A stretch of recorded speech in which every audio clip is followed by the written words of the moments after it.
Hey, Dr. Dave here with USU Extension. Today's Tuesday 2-minute tip is all about resolutions. Now, I waited purposely to not talk about resolutions until now because it just so happens to be that research shows January 17th is the day when most people are likely to get overwhelmed and forget and bail off the bandwagon and stop their goals and their progress, not knowing if they just hold on a little bit longer and do a few little tweaks.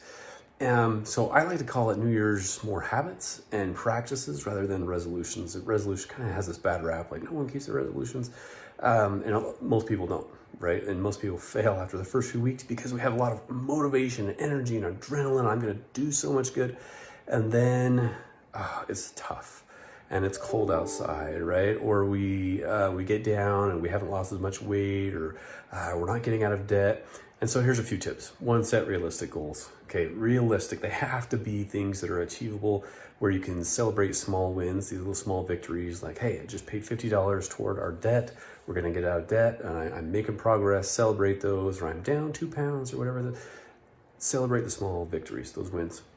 Okay, another one is track your progress. Now there's all kinds of apps and things now out there that you can track your progress, but write things down, write your goals down, make them simple, doable, achievable, realistic goals, so you're not so frustrated. And that leads to another tip, and that is don't get so down on yourself. We're all gonna tank, we're all human. So forgive yourself if you blow it, you mess up on something.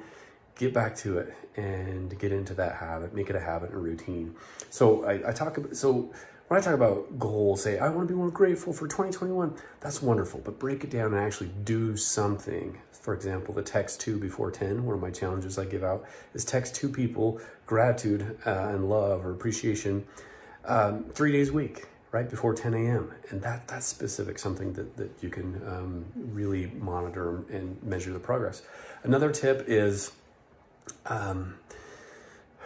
this is more of triggers. So a trigger is something like you see the cookies and you're like, oh, okay, you get rid of all the triggers. For example, if I want to watch less TV, take the remote or take the batteries out of the remote and you put them in the drawer. Now it would only take you 20 seconds to do that, but research shows if it takes about 20 seconds to do something, you're less likely to do it. So if you get a chair and you put those Oreos or whatever on the very top shelf, you're less likely when you're feeling a craving for a snack to get a chair and take it over into the pantry or into the cupboard and get up there, because it takes about 20 seconds. Same thing if you want to practice guitar, get the guitar out of the case and put it against the wall instead of in the case, because it takes 20 seconds.